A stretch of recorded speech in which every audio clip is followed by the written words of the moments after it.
اعوذ باللہ من الشیطان الرجیم بسم اللہ الرحمن الرحیم۔ معزز ناظرین، خالد کمانڈر آپ کی خدمت میں حاضر ہے۔ بات کریں گے دیوالیہ ڈیفالٹ کہ پاکستان ڈیفالٹ کی طرف جا رہا ہے یا نہیں جا رہا ہے۔ رجیم چینج ہوئی، بیانات دیے گئے کہ ہم اس ملک کو بچانے کے لیے آئے ہیں، ڈیفالٹ سے بچانے کے لیے آئے ہیں۔ 3-4 سالوں میں پاکستانی معیشت کو بہت تباہ کر دیا گیا تھا۔ وہ آئے، مشکل فیصلے کیے۔ مشکل فیصلے کیا تھے؟ بجلی کی قیمتیں 3-4 گنا بڑھائیں، ڈیزل کو پیٹرول کو اسی طریقے سے بڑھایا، باقی اشیاء خردونوش جو آپ کے روزمرہ کی چیزیں ہیں استعمال کرتے ہیں ان کو اسی طریقے سے بڑھایا گیا۔ یہ وہ مشکل فیصلے تھے۔ بظاہر تو دیکھیں کہ عوام، اس غریب عوام کی جیب سے پیسہ نکالنا جو بول نہیں سکتی، وہ مشکل فیصلہ نہیں ہے، وہ آسان فیصلہ ہے۔ بتایا گیا کہ رجیم چینج کے ساتھ ہی کس طریقے سے ڈالر وہ گرا، مارکیٹ کیسے اوپر گئی، لیکن وہ صرف 1 دن کے لیے تھا، 2 دن کے لیے۔ اس دن کے بعد سے کیا ہوا ناظرین، آپ کو بتاتا چلوں کہ یہ ڈالر کا جو کھیل مافیا اس ملک میں کھیلتی رہی ہے پچھلے 4-5 مہینوں سے، یہ عام مافیا نہیں ہے۔ اس میں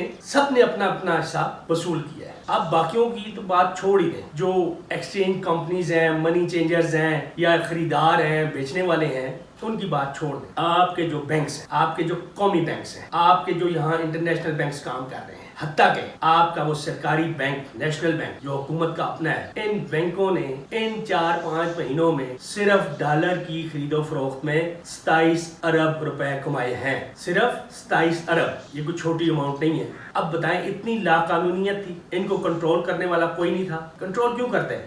جب اس طرح کے ناجائز منافع خوری میں اپنا حصہ رکھا ہوا ہو تو پھر کنٹرول کس لیے کریں گے؟ اب عام عوام سے تو پیسہ لینے سے رہے تو انہوں نے بینکوں کے ساتھ ہی اپنی شیئر رکھنے ہیں نا، تو ان کو کسی نے کنٹرول نہیں کیا۔ مادر پدر آزاد رہے ہمارے بینکس، ان کی مرضی تھی ڈالر کس قیمت پہ بیچیں، حتیٰ کہ اپنے پاکستان کے لیے جو آئل منگوایا گیا اس کے لیے ڈالر جو بینکوں نے دیے آپ کو بیچے، وہ 248 پہ بیچے، جو ایک ظلم ہے اس قوم کے لیے۔ تو جب قوم کی بات ہوتی ہے تو یہ بینکس جو اسی ملک پہ پل رہے ہیں وہ اس طریقے سے آپ کے ساتھ سلوک کرتے ہیں، تو یہ فائدہ تو صرف بینک والوں نے اٹھایا۔ اب میں آؤں گا اس طرف جو انتہائی عام رپورٹیں آئی ہیں، جو آنکھیں کھول دینے والی رپورٹیں ہیں، وہ مودیز کی ہے، وش کی ہے۔ یہ وہ کمپنیاں ہیں، یہ وہ ادارے ہیں جو پوری دنیا میں آپ کے فائنینشیل اسیسمنٹ کرتی ہیں، اور مور اور لیس ان کی اسیسمنٹ اس کو آپ کے جتنے انویسٹر ہیں، جتنے بڑے ادارے ہیں، ملک ہیں، ان کو فالو کرتی ہیں۔ ان کی ریٹنگ، جو ریٹنگ یہ دیتے ہیں، اس کو فالو کر کے اپنا اگلا لایا عمل طے کرتے ہیں۔ موڈیز کی رپورٹ پہ اگر میں جاؤں تو آپ کو یہ بتاؤں کہ موڈیز نے آپ کی جو ریٹنگ ہے، پاکستان کی جو ریٹنگ ہے، وہ B3 سے CAA1 وہ ڈکلیئر کی ہے۔ CAA آخری دفعہ وہ آئی تھی 98 میں۔ 98 میں کیوں آئی تھی؟ 98 میں آپ نے بم دھماکے کیے تھے، آپ اٹامک پاور بنے تھے، لیکن اب کون سا دھماکہ کیے آپ؟ اب تو آپ نے صرف رجیم چینج کی ہے۔ اب آپ نے رجیم چینج کی ہے، اور وہ جو دھماکے کر کے اس وقت آپ اٹامک پاور بنے تھے، اب آپ نے ان کو گروی رکھنا ہے۔ اس گروی رکھنے کے لیے آپ نے یہ رجیم چینج، فرق صرف اتنا ہے، اس وقت آپ اٹامک پاور بنے تھے، اور اب جا رہے ہیں آپ اپنے وہی اثاثے گروی رکھنے کے لیے۔ آپ کے حالات اس حد تک خراب ہو رہے ہیں۔ پھر آپ کی اکانومی خراب جو سامنے آئی ریٹنگ میں، وہ 2012 میں آئی۔ 2012 میں آپ کا ریٹنگ CAA2 تک گیا تھا، اس سے بہتر تھا۔ اس کے بعد سے B3 پہ آپ آئے، انہی اداروں کی اسیسمنٹ کی بیس پہ B3، اور وہ سٹیبل رہی B3 آپ کی اب تک۔ اب اچانک کیا ہوا ان 4-5 مہینوں؟ آپ نے کیا کر دکھایا کہ آپ بجائے اس کے اوپر جانے کے آپ نیچے آ گئے۔ IMF کا پروگرام بھی آپ کا آ گیا، اس کے باوجود آپ نیچے کیوں چلے گئے؟ وجہ کیا ہے؟ وجہ لوٹ گسوٹ ہی ہے۔ اب اسحاق ڈار کے آنے کے بعد سے آپ کے $500 ملین جو ہے وہ ریزرو کم ہوئے ہیں۔ کیوں کم ہوئے ہیں؟ یہ جو تماشا آپ نے دنیا کو دکھانا تھا جی ڈالر کے ریٹ کم ہو گیا ہے، اس وجہ سے کم ہوئے ہیں۔ آپ نے وہ اپنے ریزرو سے ڈالر خواہ مخواہ میں مارکیٹ میں پھینکے ہیں تاکہ اپنے خرید سکیں، اپنے چہیتے خرید سکیں، اپنے لاڈلے خرید سکیں، اور اپنی اور تجوریاں بھر سکیں۔ یہی کام تو ہوتا رہا ہے۔ آپ اپنے ریزرو سے ڈالر پھینکتے ہیں باہر، وہ خریدے جاتے ہیں، اپنے چہتے خریدتے ہیں، اور ان کو پتا ہوتا ہے کہ ڈالر کب مہنگا ہونا ہے، کب سستا ہونا ہے، اس حساب سے وہ خرید و فروخت کرتے ہیں۔ اور یہی بازار جو ہے پچھلے 4-5 مہینوں سے ہو رہا ہے۔ یہ مسئلہ یہ ہے نا، یہ ملک مامے کا بن گیا ہے۔ یہ مامے نہ ملک ہے، مامے نہ ملک ہوئے پھر کیا پرواہ ہے؟ تو حضرات گرامی، آپ کی جو B ریٹنگ ہے، B ریٹنگ کا مطلب یہ ہے کہ آپ کے رسک جو ہے وہ بڑھ گئے ہیں۔ لیکن جب CAA1 میں آپ چلے گئے ہیں تو آپ دیوالیہ پن کے قریب ہو گئے ہیں. اس کا مطلب یہ ہے کہ نہ تو آپ انٹرنیشنل لون واپس کر سکتے ہیں,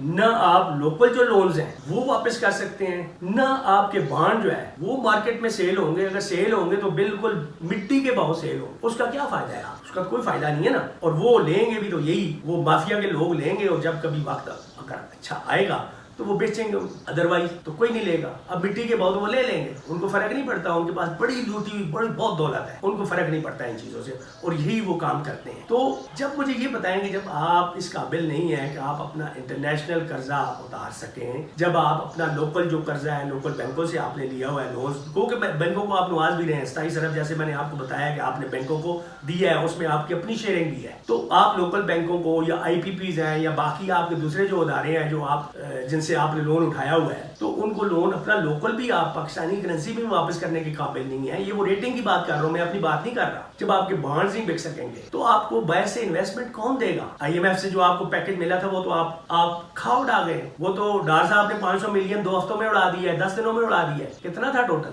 وہ اڑ گیا. اب مجھے یہ بتائیں کہ جو باقی ملکوں نے دینے تھے, جو انویسٹمنٹ آنی تھی, جو وعدے وحید ہوئے تھے, کیا وہ آئیں گے اس ریٹنگ کے بعد؟ وہ نہیں آئیں گے. آپ کدھر جا رہے ہیں؟ ہم کدھر جا رہے ہیں؟ ورلڈ بینک کی ایک رپورٹ آپ کے ساتھ شیئر کرتا ہوں. ورلڈ بینک نے PTI گورنمنٹ اور ابھی حالیہ جو ان 6 مہینوں کی کارکردگی ہے اس کو شیئر کیا ہے. 3-4 فگر صرف شیئر کروں گا, باقی زیادہ نہیں کروں گا. مین جی ڈی بھی آپ کی 21-22-23 جو ہے وہ 6% تک تھی, 5.97, اور اب آپ کی وہی GDP جو ہے وہ 2-3% پہ چلی گئی ہے.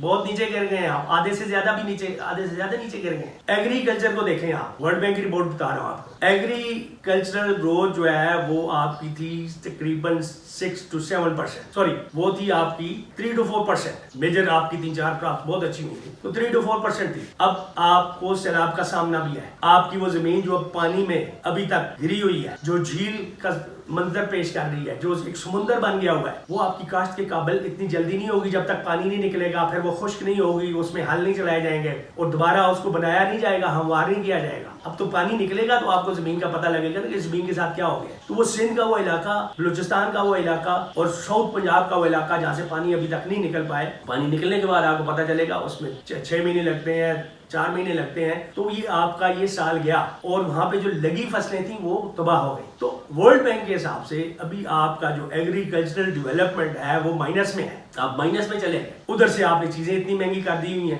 اب کسانوں کے ساتھ وعدے وعید کیے ہیں, پتہ نہیں آپ کتنے اس پہ وعدوں پہ پورا اتریں گے, آپ کر سکیں گے نہیں کر سکیں گے. آپ کو تو اپنی لوٹ گسوٹ کا زیادہ فکر ہے, اپنے کیسز ختم کرنے کی زیادہ فکر ہے, اس غریب عوام کی پرواہ نہیں ہے. انہوں نے ادھر رہنا ہے, آپ نے تو باہر بہت کچھ بنایا ہوا ہے, آپ کو پرواہ نہیں ہے. آپ کہیں بھی جا سکتے ہیں, آپ کہیں بھی رہ سکتے ہیں, آپ کہیں سے بھی یہ حکومت چلا سکتے ہیں. معزز ناظرین, تو آپ کا ایگریکلچر مائنس میں گیا. کیا یہ لوگ بھوکے نہیں مریں گے؟ گندم نہیں ہوگی. منگوائیں گے تو گھٹیا کوالٹی کی منگوائیں گے, جو بھی آئی ہوئی ہے. اس کا بھی شور اخباروں میں مچنا شروع ہو گیا ہے. اور تیسری جو چیز آپ کی ورلڈ بینک نے دی ہے, انڈسٹریل گروتھ. آپ کی انڈسٹریل گروتھ 7% رہی ہے پچھلے دورے حکومت, اور اب وہ آدھے سے بھی زیادہ کم ہوگی. آپ کی انڈسٹریز بند ہو رہی ہیں, بلکہ جو آپ کی ہیوی انڈسٹریز تھی اس کی گروتھ 10% تک تھی. اب انڈسٹریز آپ کی بند ہو رہی ہیں. آپ کا 50 لاکھ لوگ جو ہے بے روزگار ہو چکا ہے اس وقت. آپ کی انڈسٹری بند ہو چکی ہے. اور یہ کل کے اخباروں میں, پرسوں کے اخباروں میں شاید یہ بھی تھا, پرسوں کی نیوز میں یہ بھی تھا کہ انہوں نے جو ٹیکسٹائل ہے, ٹیکسٹائل کے لوگوں نے, ٹیکسٹائل کے مالکان نے یہ کہا ہے جی کہ ہم انڈسٹری بند کرنے جا رہے ہیں. صحیح بات ہے, جب وہ نقصان پہ تو سارے پہ تو نہیں چلا سکتے نا. شاید کچھ چند ایک لوگ ان کے ہوں گے جو ان کو سہارا دینے کے لیے ہوں گے,